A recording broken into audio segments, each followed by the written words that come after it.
My older brother passed away at a young age. He was 17. He and I were very close. We went through a lot together. Our mom got sick, and we had to watch her fade away slowly. Then our dad announced he was dating 4 months later, and within 6 months of announcing this, he moved his then girlfriend, now wife, in, and moved her kids in as well. It was a lot for us. My brother had not taken Dad's moving on and moving the kids in well. He didn't like our dad's wife or her kids, and in the 3 years we all lived together, many feelings were hurt, and many things were said that left their mark. Then my brother got into an accident. It symbolized the death of my family in so many ways. Mom was the first to do that, and then his. Many weird feelings are present with my dad's wife and her kids because of how my brother hated them, and my dad has mixed feelings there also. When my husband and I found out we were expecting, the first thing we figured was an honor to him would be amazing. My dad jumped in when he found out we were having a boy and asked me not to. He said my brother hurt many people before he died, and there would be a sort of bitter feeling if I named their grandson and nephew after someone who mistreated them. He told me it would be hard for him, too, given that my brother was in big trouble for saying some stuff to his wife in front of her kids, and that while he loved my brother, he also knew that my brother was a cause of pain for his stepkids. I chose to use the name anyway. I'm not very close to my dad or his family, so in the end, their feelings were not enough for me to bypass honoring my beloved brother. But now I'm getting crap from my dad and his wife. They accused me of being insensitive and deliberately awful to her kids, who love me and see me as a sister and would love to be aunts and uncles to my son, but who will have to be reminded of a person who made his hate clear. Am I the idiot? Not the idiot. Your dad and stepmom feel guilty because they tried to force a new family less than 6 months after your mother's death. And surprisingly, your brother wanted nothing to do with it. Blaming a deceased kid for your own mistakes is vile. OP, this is the core reason you shouldn't doubt the chosen name of your child, not even for a second. I'm sorry your father failed you both. You were children in need of love, support, and guidance. I'm sure your father struggled, but that doesn't excuse him for setting you both aside. You and your brother should have at least been in therapy. The number of times this was apparent in your post is heartbreaking. On top of that, Dad and stepmom are using this excuse, but think of the step-sibs to justify their own negative feelings. Have the step-sibs said anything for themselves? If not, this can be fully ignored. Celebrate your love for your brother by being the parents he didn't have after your mother passed. What better tribute could there be? I can't believe anyone would call you an idiot for this. Your dad is holding a grudge against his deceased son for what he said as a teen? Like, hello? Whatever issues your brother had been his father's responsibility to sort out. So whatever went wrong with your brother and the family rests squarely on your father's shoulders. For your dad to place the blame on his dead son is a detestable attempt to deny his feelings as a father. I cannot imagine losing a child in my care and putting the blame on the kid. So the whole family disliked the brother so much that they couldn't have a relationship with the baby? These are not people worth calling family. Don't worry, give your dad 4 months and he'll be over it. Sorry, I'm feeling the rage for you, OP. I'm impressed you're so composed. I, female 29, have been dating my boyfriend, 35, Ricky, for 5 months. He's divorced but hates this word and goes with the word divorcee, since the first one makes it sound like he was dumped when it was him who initiated it. Anyways, he always goes on long rants about his exes and says stuff like, I hope you don't have this awful habit my ex has, or hope you like XYZ because my ex didn't, and the list goes on. I found a second job recently, and he's been having me pay every time we go out. When I protest, he'd say he's going through a rough patch and is seeing how much help I can offer. Last night he invited his family to join us for dinner. We got to the restaurant first. He asked me if I brought enough money. I asked why, and he told me that he had told his parents that I'd pay for their meals. I said, why would I? And he went on about his parents going through a rough patch, just like him. I said, I'm sorry, this can't be a coincidence. He asked what I meant, and I told him that I would not be paying. He insisted. I refused and said no. He then leaned back and said, "Well, you're here, so not much of a choice you have anyway," while laughing like it was funny. I silently got up, took my phone and purse and walked right out. He was shocked. He started shouting at me to stop and wait, but I didn't. I went home and he called me enraged, saying I did a horrible thing walking out on him and his parents when I could have just paid. I told him that their unfortunate financial situation was not my problem and that I wasn't obligated to pay for their food. They shouldn't go out if they can't pay for their meals. He got offended and said, and I quote, "You're making money a priority just like my ex did." He then went on about how disrespectful my attitude was and how I made him look small in front of his parents and forced him to lie about why I wasn't there when they came. We've been going back and forth about it till now. He's mad and is refusing to speak to me till I apologize. Am I the idiot? I feel bad because his parents are lovely, and I have been doing my best to keep a good relationship with them. OMG, girl, run! This is not a man that you want or need in your life. Go, go, go, and don't look back. Like, ever. Not the idiot by a long shot. This cannot be repeated too many times. Girl, run! Yep, this man didn't initiate the divorce. He was dumped.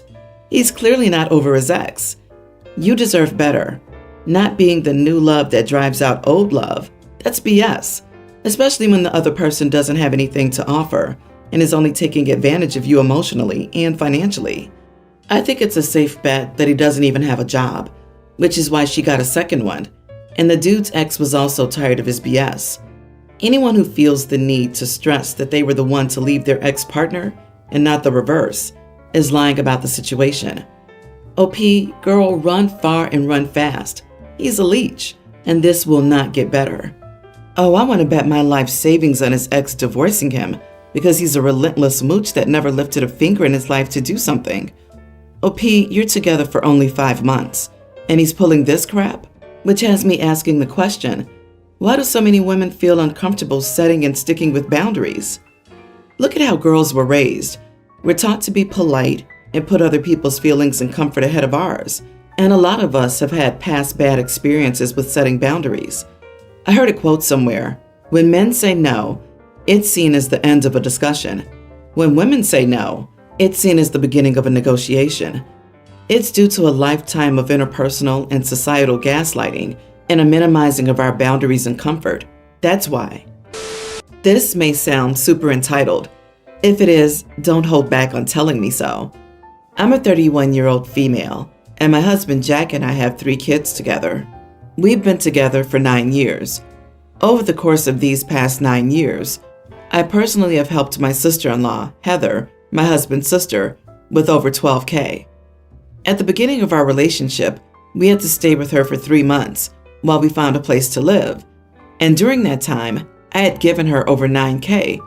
Only $1,500 of that was for rent. The rest was me helping her pay her back land tax so her home didn't get foreclosed, groceries despite me buying my own, and kitchen appliances that she didn't need but simply wanted. I felt like I could not say no during this time because I was living with her, and she definitely cornered me into it. She would wait until my husband left for work. Anyway, over $12K I've loaned her. And yes, it was always considered a loan. And yes, we have it all in writing. But admittedly, I was always super financially stable, so loaning her that type of money didn't break the bank at all. So anyways, my husband got into a bad wreck 4 months back. And after medical bills and him being out of work, we have gone through almost the entirety of our savings. We only have roughly $1K left, and our rent alone is $2,800. We were served an eviction notice 3 weeks ago. We have been searching for other housing for months, but nothing is working. We've gone through housing authority offices to see about help, but there's nothing available. We've even looked into shelters, but there are no beds. Finally, as a last-ditch effort, my husband reached out to my sister-in-law and said, "Hey, we're getting evicted, and we've tried everything else. Can we stay with you just until we can find another place? We'll pay you $800 a month. This is more than her land tax and lights payment combined." She immediately said no. She's like, "Yeah, I don't know, man. I actually just don't want anything living here. Ask Mom." Keep in mind that she has an 8-bedroom home, and they only use 2 of them. My mother-in-law, on the other hand, has a one-bedroom tiny home. He just hung up because he was actually visibly hurt that she'd say no, considering all we've done for them and all we have loaned them. Even just 6 months ago, we loaned her $650 so her husband could buy a truck. So my husband hung up, but I couldn't let it go. I was livid. And yes, that probably sounds entitled. After all, it's her home. But I call her back and tell her that since she couldn't be bothered to help us out when we needed it, after all that we've done for her, and considering the amount of free space she has in her giant home, that I fully expect her to pay me back the entirety of what she owes me by the end of this month, or I'll be bringing her to court. She's pulling the "you know I can't afford it, and you have no room to be angry because this is my house" card. And I'm genuinely curious if I'm wrong. I'm told I am by mother-in-law. Am I the idiot? Edit. The written contract about the loan stated that she had 6 years to pay me back the entirety of what was owed, and interest would be collected if she didn't pay me back within the said time frame. The loan amount at that time was $11.5K, and she exceeded the time frame by 3 years. Both she and I signed the contract in the presence of a notary who also signed the contract. Not the idiot. If she wants to play the "it's her house" card, then you're more than justified to play the "it's my money" card. You gave her 6 years to pay the money back with no interest charged. It's now almost close to a decade, and you have not been paid back. Some people may not like your timing, but you've given her more than 3 additional years to pay her debt. Mess around and find out. Agreed. If they can't even afford the land tax, what are they doing in an 8-bedroom home in the first place? What's going on there? No one I know whose money is tight is living in an 8-bedroom home. OP, sue them. If you had invested $11K 9 years ago, you would have more than that now. Whenever a family member with young children is desperate enough to look into shelters, and you let 6 perfectly good bedrooms just be empty, you are an idiot in my book. No matter whose property and rights or anything, you're an idiot.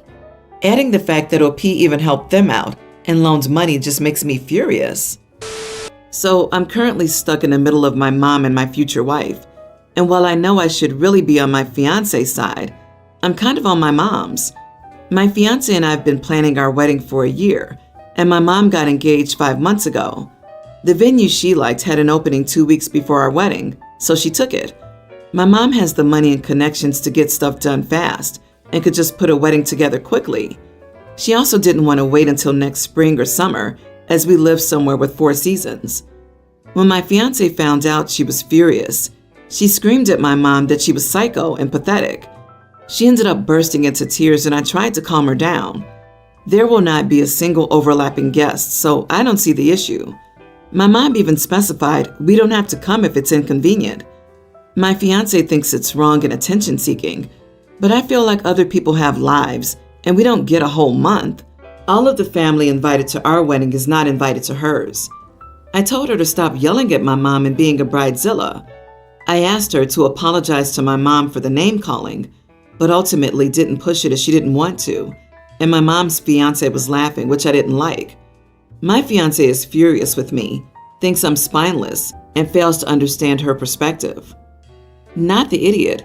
If the guest list is entirely different for both, and the only overlap is your mom and her fiance, and you and your fiance, then what attention does your fiance think your mother's even seeking and getting? And from whom? I think your fiance is either super stressed or being a bridezilla. Although I do find it very odd that there's 0 overlap in guests. How can that really be true? So your mother has no family other than you? We do have family, but my mom did a cleanse about 6 months ago and stopped talking to them all or went very low contact. My mom has had issues with those people for as long as I can remember, but she loves her fiance's family, and now that she's going to marry him, I think she wants to pretend her family doesn't exist. Well, this screams more to the story. It's strange that the mom is doing the wedding 2 weeks before the wedding and that she's always the one who gets bullied.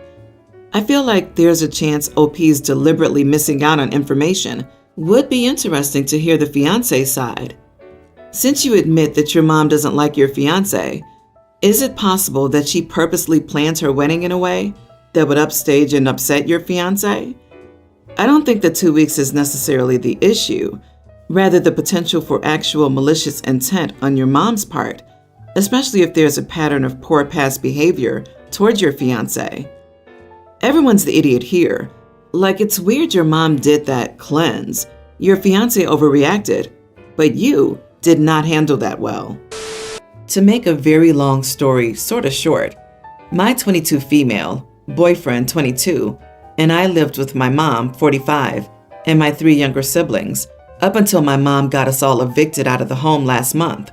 My boyfriend and I were paying half of the rent and utilities before we all got evicted, but it turns out that my mom was taking her money and the money we gave her for the bills and spending it on anything but the bills, which resulted in the eviction. Because my boyfriend, my brother 20, and I all work and get paid well, we could afford hotel rooms to stay in for the past month with our mom and 2 younger siblings. However, as of yesterday, my boyfriend, brother, and I just received the keys to our new home that's in our name and that we'll be moving into later today. I don't know how we did it, but we were lucky and blessed enough to get a 4-bedroom house, and I couldn't be happier. Yesterday, after getting the keys, we had done a final walkthrough, and all 3 of us decided that we needed a Ring camera for the door and a camera for the living room because our mom liked to bring over unwanted company. When it was my mom's name on her lease, she really wouldn't listen to us about how the people she brought over made my sisters uncomfortable. But in our new house, we want to make our sisters feel like this is just as much their home. So everyone, including our sisters, was on board, except my mom. She threw an absolute fit about it, saying that we were trying to be nosy and controlling, until finally my brother said, "If you don't like what we decide for our house, then you don't have to move with us," resulting in my mom calling me the idiot for suggesting the camera. Edit: my mom will not pay rent or any bills. The 3 of us together, boyfriend, brother, and I, can afford it on our own, and we don't trust our mom in that sense anymore. OMG, you are the idiot. Why are you all still letting your mother live with you after all she did? Your mother takes your money for rent, etc., and goes partying, stealing from you and your siblings, and you're letting her freeloading, neglectful butt move in with you? What part of enabling her don't you get? The bit where she stole your money and made you, your fiancé, and your minor siblings homeless? Or the bit where she doesn't get any consequences and is relieved of further responsibilities and still gets to party and continue putting you at risk? You even reward her. Do you not see that isn't normal or even acceptable? If I'm being completely honest, it's because she has end-stage kidney failure, and I'd feel guilty having her live on the street where she can get really sick sometimes. Y'all need to get custody of your minor siblings and kick mom to adult services. Your mom will sabotage or damage cameras, bring in sketchy people, and generally terrorize everyone 24/7. She's using your kindness to be an idiot. Wow. Think very carefully before you allow your mother to move into your house. You owe her nothing.